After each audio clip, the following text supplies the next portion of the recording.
Hello and welcome to another adventure. So today I'm genuinely doing this video out of my own interest really, and just for my own knowledge, because it's just something that really baffles me. I'm just doing a bit of a service on the bike, changing the oil and cleaning the air filter, putting a clean filter in, and it just got me thinking. I've watched a few videos recently and I've spoken to a few people about what they do to clean their air filter.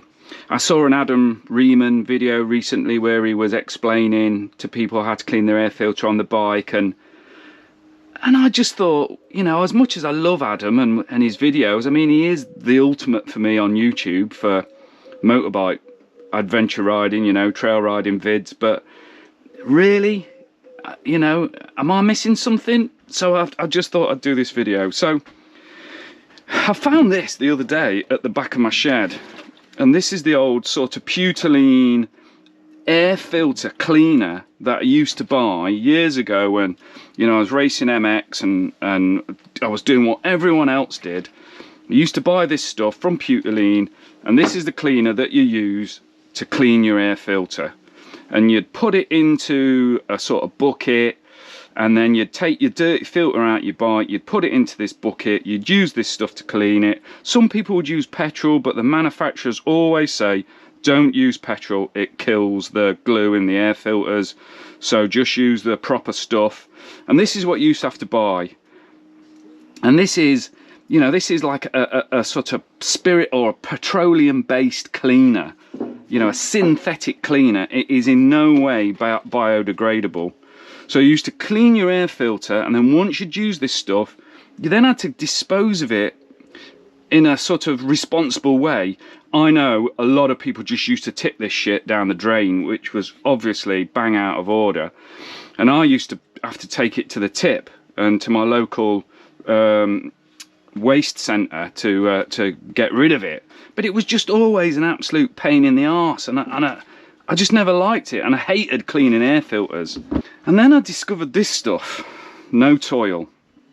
And No Toil, I suppose they called it that because there is no toil. It is so easy to use. And this is a biodegradable, good for the planet, oil, air filter cleaner and oil.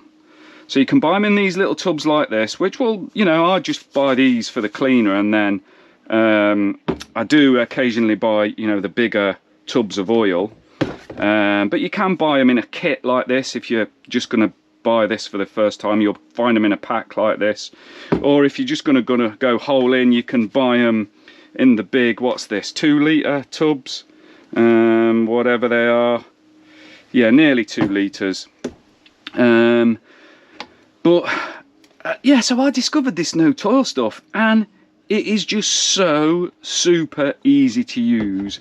It's way better for the environment, and I just don't get why people are still doing it the old way, because it is such a pain in the arse, as Adam showed in that last video he did, and lots of other videos, people explaining how they clean their air filter. And yeah, I just don't get it. Okay, so the first thing you've got to do is obviously get your air filter off the bike.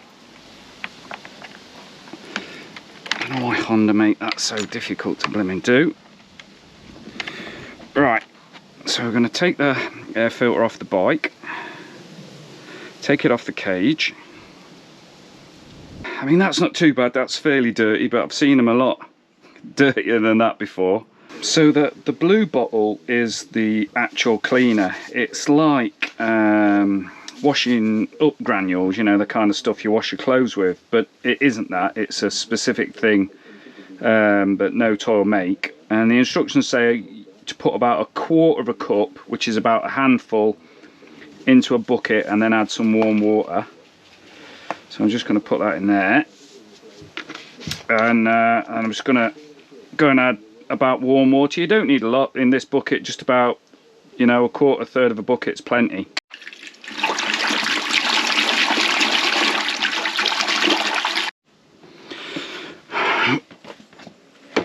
Right, so I've got about 1/3 of a bucket there of warmish water, it's not scalding hot. I'm just agitating the granules just to make sure that they break up, just so it cleans as good as it can. I mean, it's really horrible and nasty to sort of touch when they're like this, and I know my mate Gilly says, oh, I just don't like how it feels. He just didn't like, and I know what he means, because it is just super tacky and it's horrible in some ways to touch. But the first thing I'm going to do is I'm just going to agitate that a bit and then just leave it for a couple of minutes just to soak and do its thing and penetrate into the foam of the filter. So I'll just leave that there for just a couple of minutes, then I'll come back to it. Right, so I'm just going to put some rubber gloves on for this next bit. Now I've got 3 of these filters for my bike, so there tends to be 1 filter on the bike and then 2 in my box ready to go. I don't tend to oil them up because I just prefer to do it just before I use it, because I'm guessing over a period of time the oil will sort of start to degrade, but I don't know, I've got no evidence for that.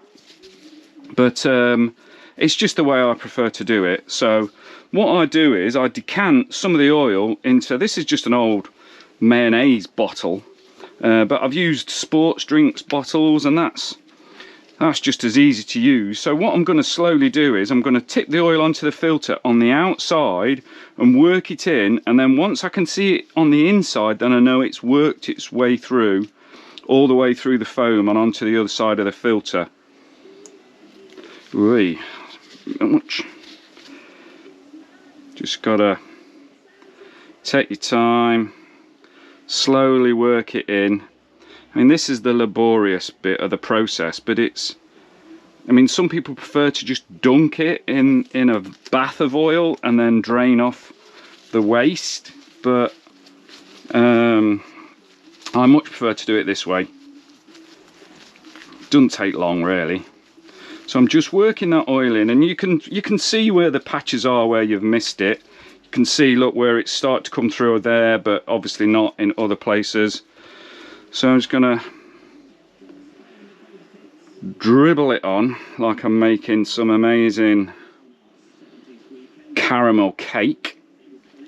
Oh, that's made me hungry. So just working that in, slowly getting underneath the rubber central bit there.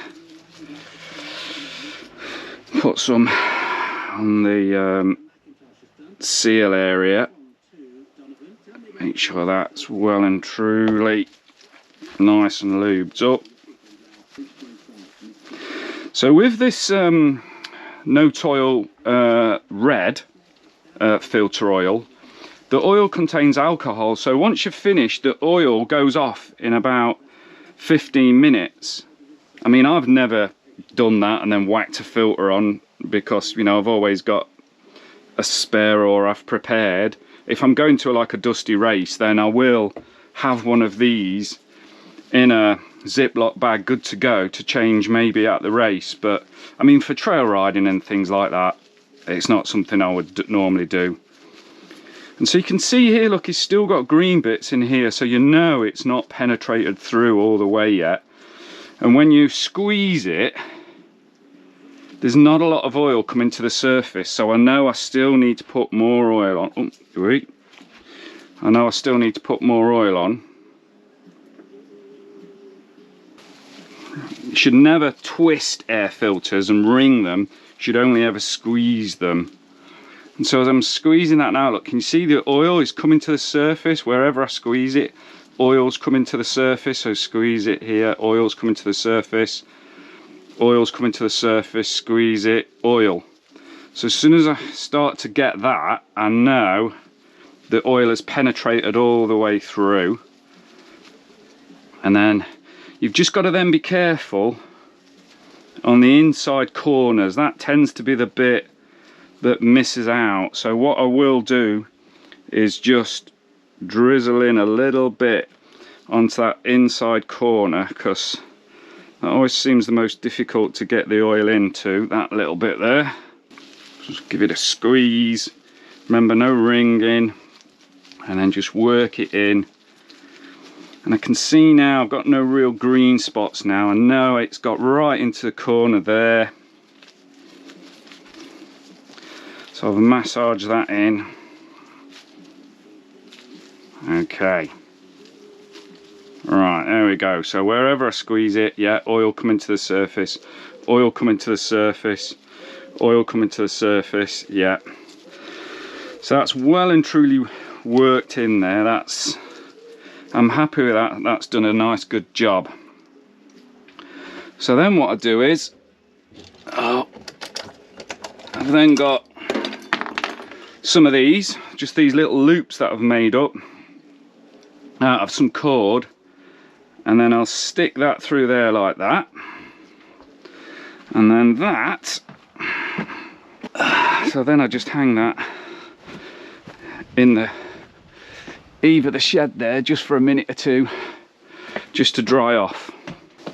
Okay, so the air filter's been soaking in here now in this bucket of warm water for a couple of minutes, and you can see it's already done a really good job of getting that clean.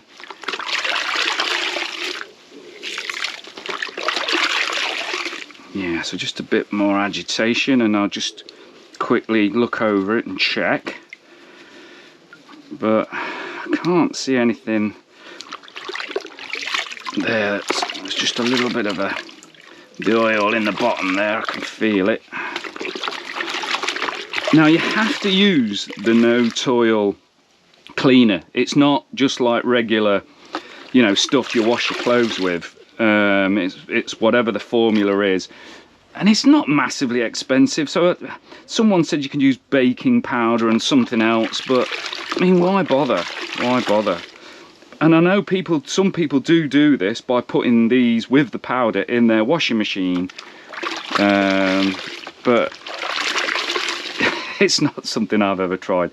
I'm pretty sure my missus would go and start raving bonkers if I did that. Right, okay, so I'm happy with that. That's clean, that's nice and clean. Now, just a couple of specks there. That's just like a little bit of dirt that's still around. Right, okay, so now that is ready to rinse. Right, so once I've cleaned it, I then get a trug and I get a little bit of hose here, and I just rinse off the filter and give it a good sort of rinse out. I always try and clean from the inside to out, so it sort of pushes the stuff back in the direction you want it to go, as opposed to forcing it to the inside, which is not really where you want the dirt. You want it on the outside. So I'm just giving that a good clean. It doesn't need much. Okay. Clean. That is an immaculately clean air filter.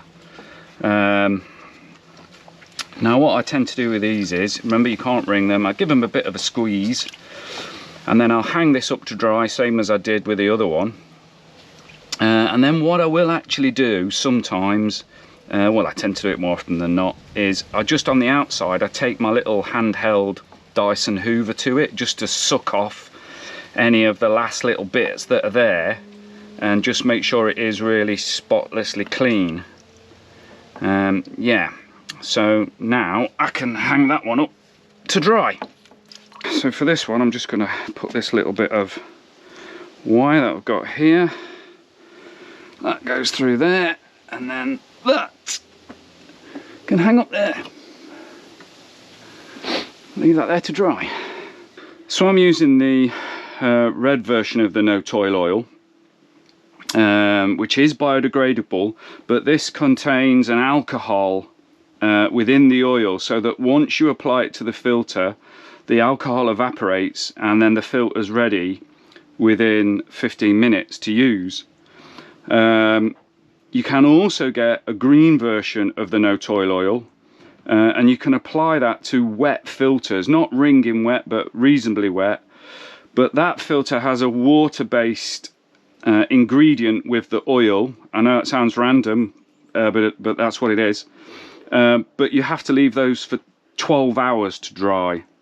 So obviously it's 6 2/3 because the green one you can apply to a wet filter, but takes 12 hours, whereas the red one takes only 15 minutes to go off, but you've got to wait for your filter to dry. So but I just use the red one. It's what I've used all the time and I've not had any problems with it.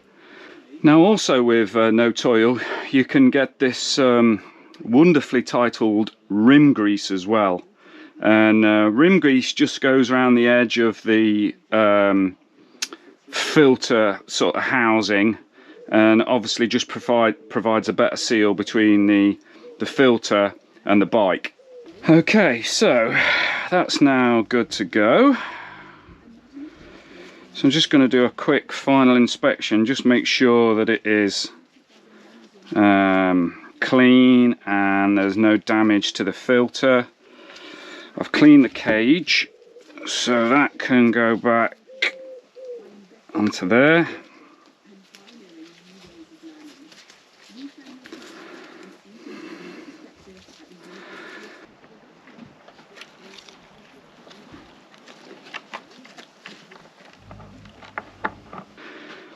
So this is my big problem, this is my query. Why isn't everyone using this? Why are still people doing it the old way? I can't see any advantage, and I can't see anything that has led me to believe that the old way, from a sort of analytical point of view, that the old way is better. Now I'll show you why I like doing it this way most of all. So this is what's left of my cleaner from just doing my filter. That is how I dispose of what's left over.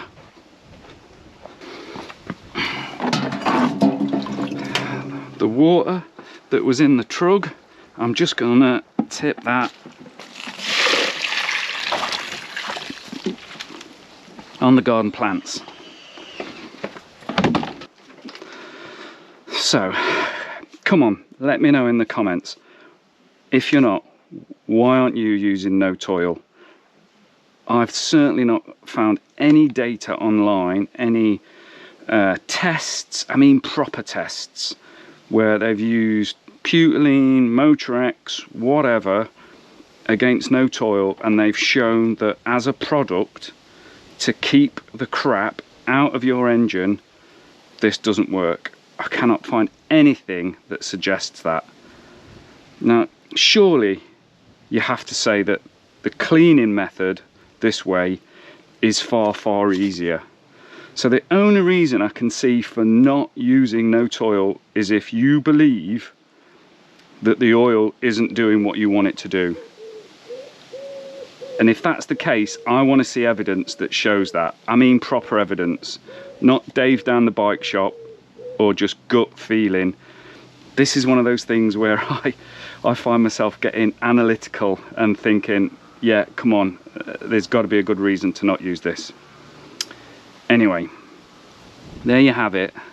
That's No Toil oil, filter cleaning kit and system. So easy to use. Granulated cleaner, bit of warm water, clean your filter, dry it off, add the oil, put the filter back on your bike, throw the waste on your garden plants. What is not to like about that? Okay, so thanks for watching. I hope you've enjoyed this little chat about No Toil. I mean, you can obviously see where I think that the sense lies in this debate as to what to use, but I'd be really interested to know what you think, what you're doing and what you're using. Okay, thanks for watching, thanks for coming to the channel. If you like the video, give it a thumbs up. If you really feel like it, subscribe to the channel, and hopefully I'll see you again soon back on the channel, or failing that, back out on the trail riding your bike. Catch you soon. Bye.